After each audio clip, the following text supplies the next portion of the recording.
hari ini. Tuhan Yesus, kami siap membuka hati kami. Berbicaralah Tuhan, kami perlu Engkau. Berbicaralah di tiap-tiap pribadi pada malam hari ini Tuhan. Bukakan hati kami Tuhan, agar firman-Mu sebentar boleh menjadi rema dalam hidup kami, boleh menjadi tuntunan dalam hidup kami.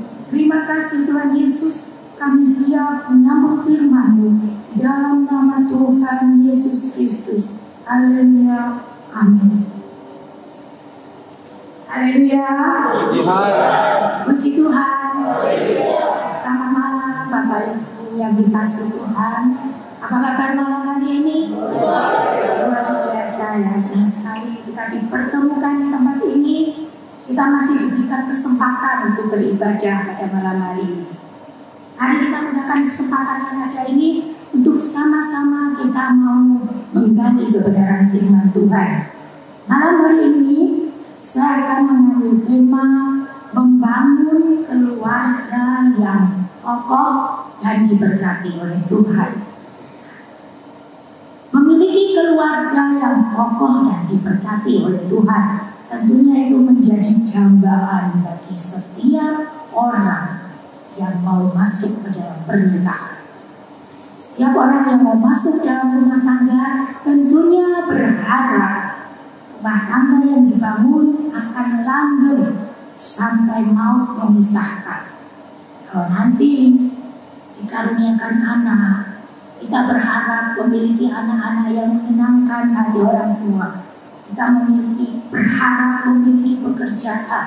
Kita berharap keluarga kita adalah keluarga yang diberkati oleh Tuhan.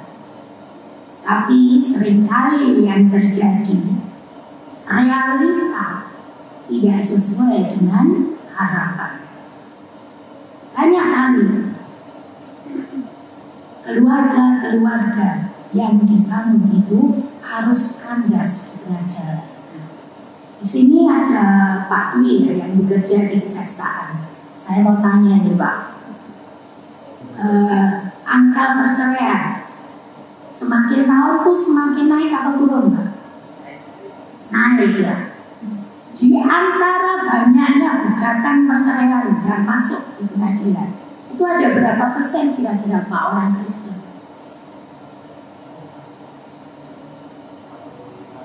45%, banyak sekali ya. Saya pikir 20%, ternyata 45%. Nah, kira-kira apa yang tercantum di surat gugatan itu? Faktor-faktor apa yang memicu perceraian itu? Kira-kira apa saja? Ketidakcocokan, ya ini paling banyak ya, ketidakcocokan. Terus apa lagi? Ekonomi itu alasan berikutnya. Ada lagi?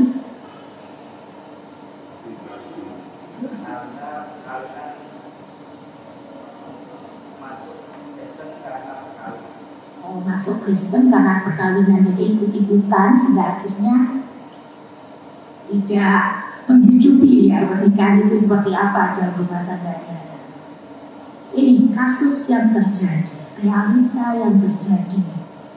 Banyak, bahkan 45% orang Kristen mengambil keputusan untuk berpisah. Padahal di dalam Alkitab itu jelas dikatakan apa yang sudah dipersatukan oleh Tuhan tidak boleh diceraikan oleh manusia. Tapi kadang karena faktor tertentu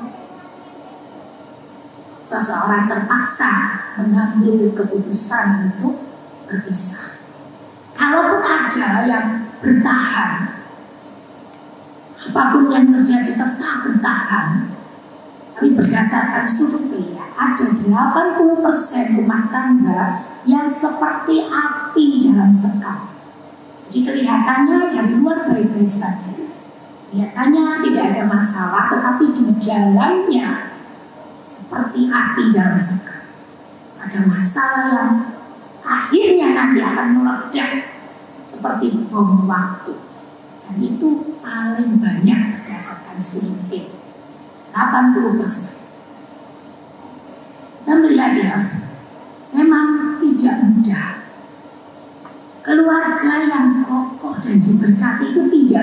terjadi dengan begitu saja. Tetapi keluarga yang kokoh dan diberkati Tuhan itu harus kita upayakan, harus kita bangun. Dengan cara apa? Firman Tuhan malam hari ini memberikan tuntunan kepada kita. Bagaimana caranya supaya kita itu memiliki keluarga yang kokoh dan diberkati oleh Tuhan. Saya ajak Bapak Ibu membuka dalam Mazmur 128 ayat 1 sampai 6. Judul dari perikop di sini adalah berkat atas rumah tangga. Saya ajak membaca sama-sama ya. 2, 3. Berbahagialah setiap orang yang takut akan Tuhan, yang hidup menurut jalan yang ditunjukkannya. Apabila engkau memakan hasil jeripaya tanganmu, berbahagialah engkau dan baiklah keadaanmu. Istrimu akan menjadi seperti pohon anggur yang subur di dalam rumahmu. Anak-anakmu seperti tunas pohon jagung sekeliling jalan. Sesungguhnya demikianlah akan diberkati orang laki-laki yang takut akan Tuhan. Kiranya Tuhan memberkati engkau dari Sion, supaya engkau melihat kebahagiaan Yerusalem seumur hidupmu, dan melihat anak-anak dari anak-anakmu, damai sejahtera atas Israel. Puji Tuhan. Firman Tuhan ini memberikan tuntunan kepada kita bagaimana supaya kita memiliki satu keluarga yang kokoh dan diberkati oleh Tuhan. Ada 3 hal penting yang harus kita jaga berdasarkan Mazmur 128 ayat 1 sampai 6. Kalau 3 hal penting ini kita jaga, maka saya yakin keluarga kita akan menjadi keluarga yang kokoh dan diberkati oleh Tuhan. Apa saja 3 hal penting itu? Yang pertama ada di ayat 1. Berbahagialah setiap orang yang takut akan Tuhan, yang hidup menurut jalan yang ditunjukkannya. Jadi pertama yang harus kita jaga adalah hubungan kita dengan Tuhan, hubungan keluarga kita dengan Tuhan. Itu yang harus kita jaga. Hubungan kita dengan Tuhan itu tidak bisa dilihat dari seringnya kita beribadah. Hubungan kita dengan Tuhan tidak bisa dilihat dari seringnya kita berdoa. Hubungan kita dengan Tuhan tidak bisa dilihat dari banyaknya kita berkorban. Tetapi hubungan seseorang dekat dengan Tuhan, dikatakan seseorang memiliki hubungan yang dekat dengan Tuhan apabila orang itu takut akan Tuhan dan hidup menurut jalan yang ditunjukkannya. Jadi seseorang dikatakan memiliki hubungan yang dekat dengan Tuhan ketika dia itu takut akan Tuhan dan menjadi pelaku firman. Orang yang takut akan Tuhan pasti rajin beribadah, tetapi orang yang rajin beribadah belum tentu takut akan Tuhan ya. Karena itu tidak bisa dilihat dari seberapa banyak kita beribadah. Orang yang takut akan Tuhan pasti berdoa, tetapi orang yang sering berdoa belum tentu takut akan Tuhan. Orang yang takut akan Tuhan pasti berkorban, tetapi orang yang berkorban belum tentu takut akan Tuhan. Bapak Ibu yang dikasih Tuhan,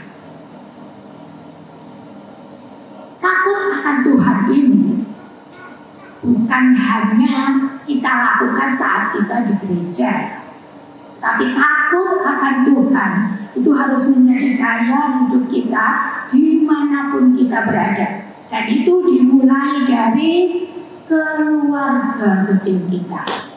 Bagaimana kita hidup takut akan Tuhan, menjadi pelaku firman di keluarga kita.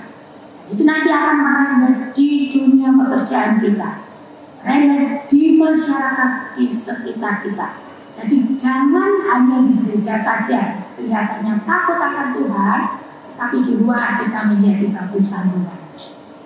Kita tidak bisa dikatakan takut akan Tuhan kalau di luar kita menjadi batu sandungan. Ciri-cirinya orang yang takut akan Tuhan itu apa?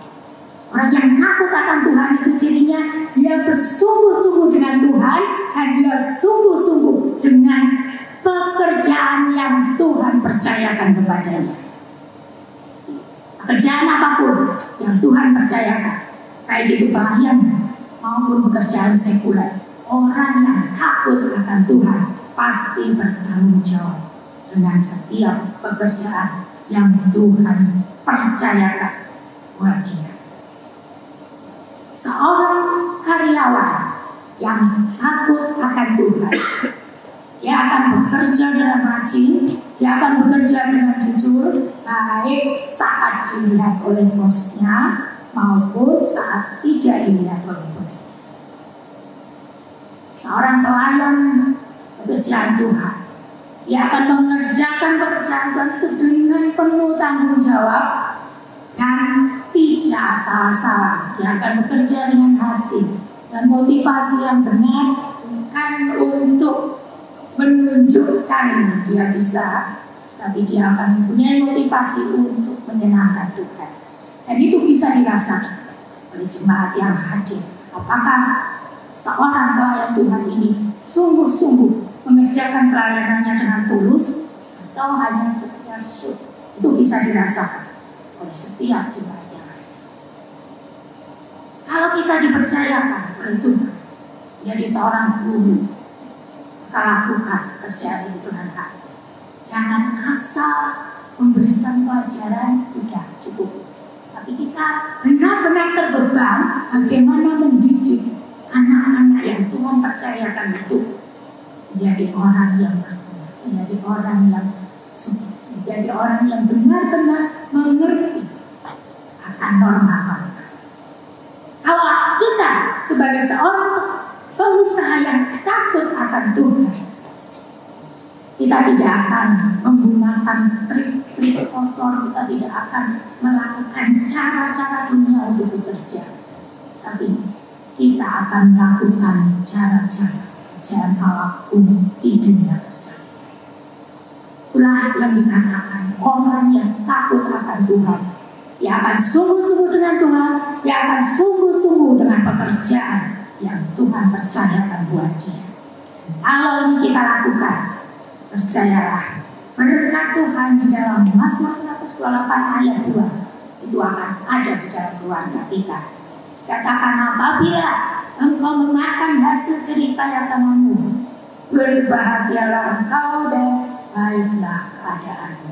Puji Tuhan, orang yang takut akan Tuhan, jangan khawatir, berkat Tuhan akan ada di dalam rumah tangga. Karena Tuhan itu adalah sumber berkat, Tuhan adalah sumber kebahagiaan. Puji Tuhan. Yang kedua, apa yang harus kita jaga? Yang pertama tadi hubungan kita dengan Tuhan. Yang kedua, apa yang harus kita jaga supaya kita memiliki keluarga yang kokoh, keluarga yang diberkati oleh Tuhan. Ayat yang ketiga, bagian A. Istrimu seperti pohon anggur yang subur di dalam rumahmu. Jadi yang kedua yang harus kita jaga adalah hubungan suami istri. Nah, hubungan suami istri ini paling sulit ya, Bapak Ibu. Karena dua kepala dengan dua pikiran, dengan dua cara pandang, dengan prinsip yang berbeda disatukan dalam rumah tangga ini tidak mudah. Sangat sulit dan rawan dengan konflik. Dan dikatakan hubungan suami istri itu dilambangkan dengan pohon anggur. Kenapa? Karena pohon anggur itu menurut Kidung Agung lambang dari cinta. Dari dasar hubungan suami istri adalah cinta. Yang seringkali terjadi untuk mempertahankan cinta itu sulit ya. Banyak kali dengan berjalannya waktu cinta itu menjadi luntur, kalah dengan keadaan, kalah dengan situasi, kalah dengan kondisi. Karena itu, janganlah kita itu menempatkan cinta itu sebagai perasaan. Tapi kita menganggap cinta itu sebagai komitmen. Bapak Ibu tentu ingat ya, janji nikahnya dulu. Gimana, masih hafal ya janji nikahnya dulu? Hafal semuanya? Ada yang hafal ya janji nikahnya? Ada? Ya, janji nikahnya dulu ngomongnya menerima kau dalam keadaan apa? Susah maupun senang, sehat maupun sakit, kaya maupun miskin. Nah, kalau boleh saya tambah, langsing maupun langsung. Nah, karena apa? Ini banyak kali terjadi. Ketika dulu istrinya masih langsing di awal-awal pernikahan, bangga mengenalkan istrinya ke teman-temannya dengan bangganya, ini loh istri saya. Nah, dengan berjalannya waktu setelah melahirkan beberapa anak, mulai melar yang dulunya yang 47 jadi 74, mulai luntur ini. Kalau cintanya didasarkan pada perasaan, mulai luntur. Lihat istrinya, waduh kok jadi gini ya. Terus dia lihat di kantornya, mungkin lihat sekretarisnya atau lihat teman kantornya, kok cantik, bajunya bagus, sampai di rumah lihat istri saya kok proud ini Pak. Itu bahaya, bisa luntur ini ya cintanya. Karena itu jangan sampai cinta itu didasarkan pada perasaan. Didasarkan cinta itu pada komitmennya. Terima istrimu apa adanya, langsing maupun langsung. Terima adanya. Puji Tuhan. Bagaimana kita bisa? Oh gini, buah anggur. Nah, buah anggur itu rasanya apa, Bapak Ibu? Cuman manis, manis saja atau? Dasarnya, ada apanya lagi? Ada pahitnya. Nah, kehidupan rumah tangga juga gitu, nggak mungkin manis terus.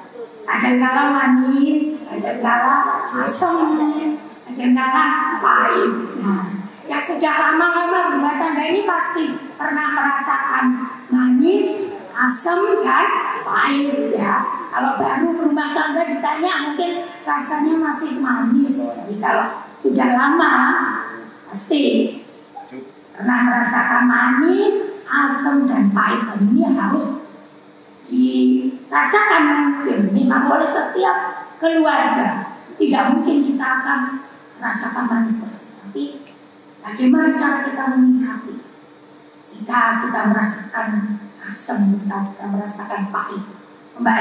Kita kembali pada komitmen kita untuk tetap mengasihi apapun yang terjadi. Itu menjadi pegangan kita untuk kita melangkah. Bagaimana kita membangun keluarga yang kokoh, keluarga yang diberkati oleh Tuhan. Cara ngeceknya hubungan suami istri itu masih baik atau sudah buruk, gampang sebetulnya cara ngeceknya. Ada 3 hal yang bisa dicek ya, kita cek masing-masing juga. Kira-kira masih bisa bicara baik-baik enggak? Atau setiap bicara sudah ngegas dengan nada tinggi terus? Itu bisa jadi apa ya? Jadi pedoman. Kira-kira masih baik enggak hubungan dengan pasangan? Kalau setiap ngomong nggak pernah secara baik-baik, gas terus, adanya tinggi terus, nah itu warning ya. Ada sesuatu di dalam hubungan suami istri. Yang kedua, bagaimana ngeceknya? Masih bisa mendengarkan pasangan enggak? Mendengarkan itu mendengarkan dengan empati ya, bukan mendengarkan sambil main HP. Beda. Masih bisa nggak ini berbicara tentang komunikasi? Masih jalan nggak komunikasi kita dengan suami? Kalau ini sudah nggak jalan, ya itu peringatan. Hubungan suami istri sudah mulai keluar dari jalur. Yang ketiga, ngeceknya gimana? Masih jujur enggak? Ada rahasia enggak antara suami istri? Semakin banyak rahasia, semakin buruk hubungan antara suami istri. Seharusnya suami istri itu tidak boleh ada rahasia dalam hal apapun, ya. Jadi kalau 3 hal ini bisa kita jaga dalam hubungan suami istri, atau hubungan suami istri itu akan terjalin, tetap kokoh. Nah, sekarang yang ketiga, bagaimana memiliki keluarga yang kokoh. Jadi yang pertama, menjaga hubungan kita dengan Tuhan. Yang kedua, menjaga hubungan suami istri. Yang ketiga, di ayat 3 bagian B, anak-anakmu seperti tunas pohon zaitun sekeliling meja. Yang ketiga adalah menjaga hubungan orang tua dengan anak, anak dengan orang tua. Kalau kita masih punya orang tua, kita akan berusaha untuk menghormati mereka, untuk menjaga perasaan mereka. Dengan anak, bagaimana kita menjaga hubungan kita dengan anak? Apa yang dibutuhkan oleh seorang anak? Ada 3 hal yang dibutuhkan oleh seorang anak dari kita sebagai orang tuanya. Yang pertama, anak itu butuh afirmasi identitas. Ketika Yesus dibaptis di Sungai Yordan, ada suara dari langit yang mengatakan, inilah anakku yang kukasihi.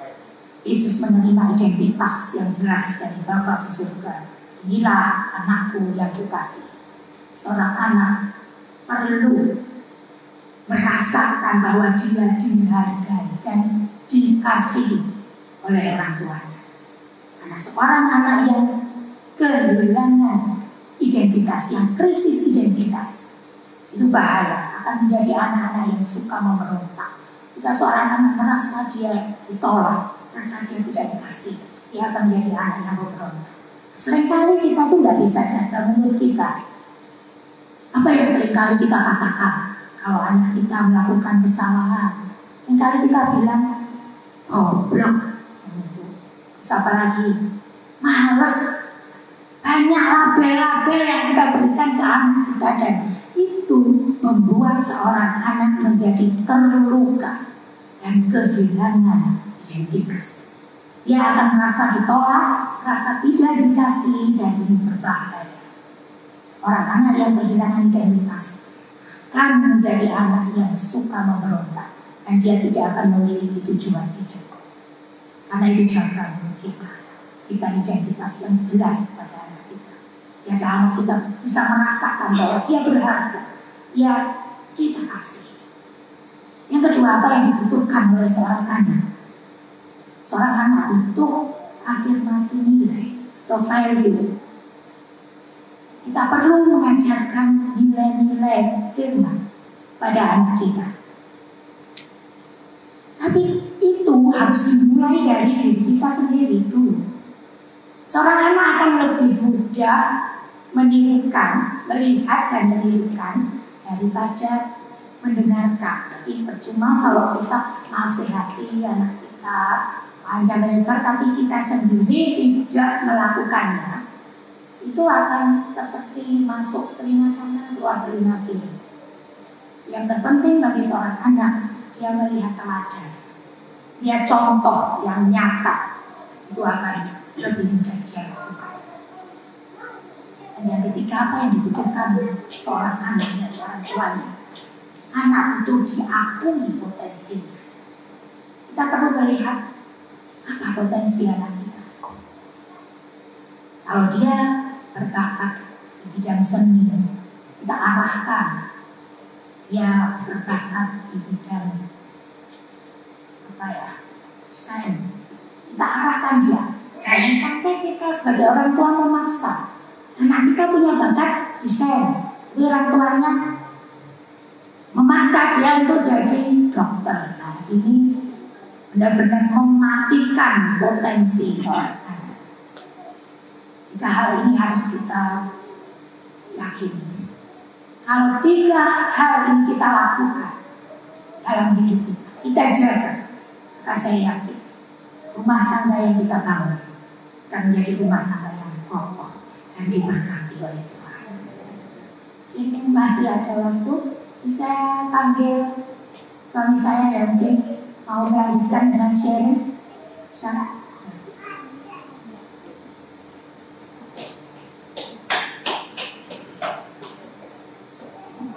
Firman Tuhan, dan waktunya juga terbatas. Tidak saya ajak sharing ya, karena sebentar lagi juga ada rapat. Cuma saya ingin menambahkan begini, apapun yang Bapak Ibu inginkan dalam hidup ini, artinya keberhasilan, kesuksesan dalam banyak hal, itu sangat ditentukan bagaimana keluarga Bapak Ibu. Karena keluarga itu, kondisi keluarga itu menjadi satu dasar atau alasan bagi Tuhan untuk memberkati kita. Mungkin ada merasa, keluargaku tidak baik, tapi posisiku cukup bagus, ekonomiku cukup bagus. Nah, saya melihat ternyata pengeluaran juga cukup bagus, artinya banyak. Bahkan terjadi hal-hal yang di luar perhitungan, tahu-tahu pengeluaran ada saja.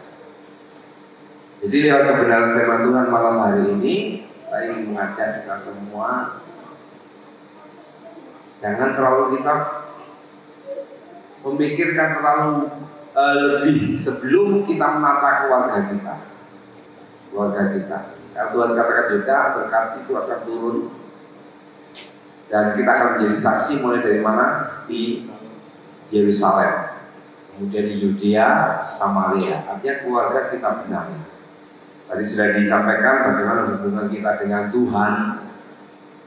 Makanya kalau contoh sederhana saja ya, ibadah itu hanya ya kali benarnya 1,5 jam ya. Kebetulan saya khotbah kemarin. Nah ini to the point saja, khotbah sementara pengumuman ini pemain tamburin, satu serang pemain tamburin buka HP-nya sudah tahu apa ini. Yang jelas bukan Cicinina ya jelas. Karena dan itu parah sekali bagi saya. Bagi pengkhotbah kita itu sangat mengganggu sekali. Betul Pak Kun ya, sangat mengganggu sekali. Kalau menghargai ibadah kita hanya sebentar. Mungkin kalau dapat mengolah HP ini nanti HP tidak sertifikat aja lah.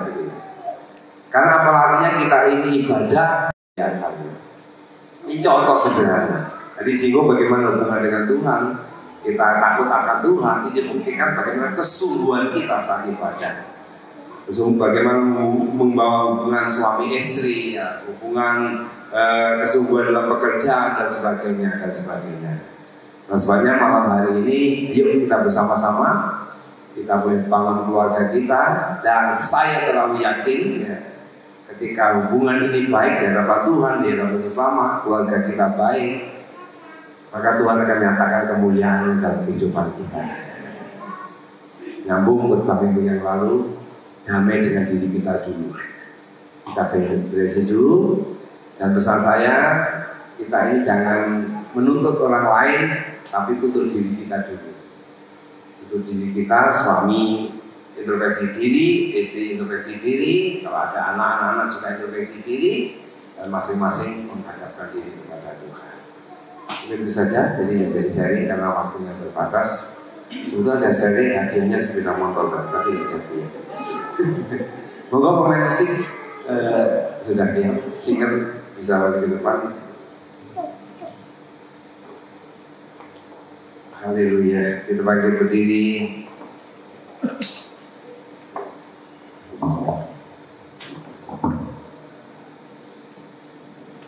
Kita nyanyikan pujian yang sebelum firman tadi. Aku punya Tuhan. Terima kasih Tuhan buat firman-Mu. Jadikan firman-Mu membawa kami untuk lebih memahami betapa pentingnya kondisi rumah tangga kami. Karena itu menjadi tolak ukur di mana Engkau nyatakan kemuliaan di dalam setiap kehidupan kami. Haleluya.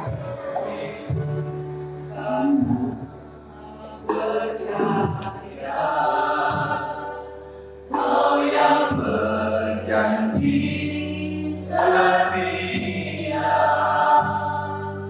pengharapanku selalu ada di dalam-Mu.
Tidak belajar memahami arti panggilan atas hidup ini, kapasitas kami sebagai seorang suami, seorang istri, di mana Engkau izinkan kami ada dalam satu keluarga, bahkan bersama anak-anak. Mari Tuhan, apalah artinya kami memiliki banyak hal, tapi keluarga kami tidak bahagia. Apalah artinya kami bisa menikmati keadaan dunia ini, tapi keluarga kami menjerit. Malam hari ini Tuhan, Roh Kudus-Mu berkarya pada setiap kami, baik kami sebagai suami, sebagai istri, untuk kami belajar mengintrospeksi diri kami. Kami belajar memiliki sikap hidup yang benar, takut akan Engkau Tuhan. Kami hidup memiliki satu hubungan yang baik dengan Engkau Tuhan. Kami buktikan lewat kesungguhan kami saat kami beribadah, kesungguhan kami saat kami melayani, kesungguhan kami saat kami Tuhan bekerja Tuhan. Terima kasih Tuhan Yesus, bahwa kami memiliki hubungan suami istri yang baik. Kami bisa Tuhan memiliki sikap komunikasi yang baik. Kami menjadi pendengar yang baik bagi pasangan kami. Kami bisa berkata-kata lembut dengan pasangan kami. Tuhan juga bawa kami, Tuhan, kalau anak-anak Kau percayakan kepada kami, biar kami Tuhan boleh Tuhan menolong mereka Tuhan, untuk kami Tuhan memenuhi kebutuhan mereka, untuk memberikan identitas yang jelas, untuk Tuhan memberikan nilai-nilai dalam kehidupannya, dan juga belajar mengakui setiap potensi yang Kau berikan kepada anak-anak kami. Kami sadar kami lemah, tapi kami yakin ketika kami datang kepadamu, Engkau akan menolong dan memberkati kami. Engkau akan menuntut kami, sehingga keluarga kami yang diberkati, dan nama Tuhan dipermuliakan. Terima kasih buat persekutuan Eklesia malam hari ini. Pakai Pak Bintoro dengan kawan-kawan terus mengkoordinir wadah ini, sehingga dalam persekutuan Eklesia kami semua diberkati Tuhan. Apapun setiap pergumulan kami hari-hari, Tuhan Kau tolong, dan Engkau akan juga campur tangan di dalamnya. Sebenarnya kami akan tinggalkan tempat ini, Bapak Ibu. Mari kita angkat kedua tangan kita, pulang dan terimalah berkat yang daripada Allah Bapa, cinta kasih sayang daripada Tuhan Yesus, persekutuan penghiburan dari Roh Kudus, kini boleh tinggal menyertai kita semua, mulai malam hari ini sampai Maranatha Tuhan datang pada kali yang kedua. Kita akan pulang terima berkat dalam nama Tuhan Yesus. Haleluya. Amin. Silakan.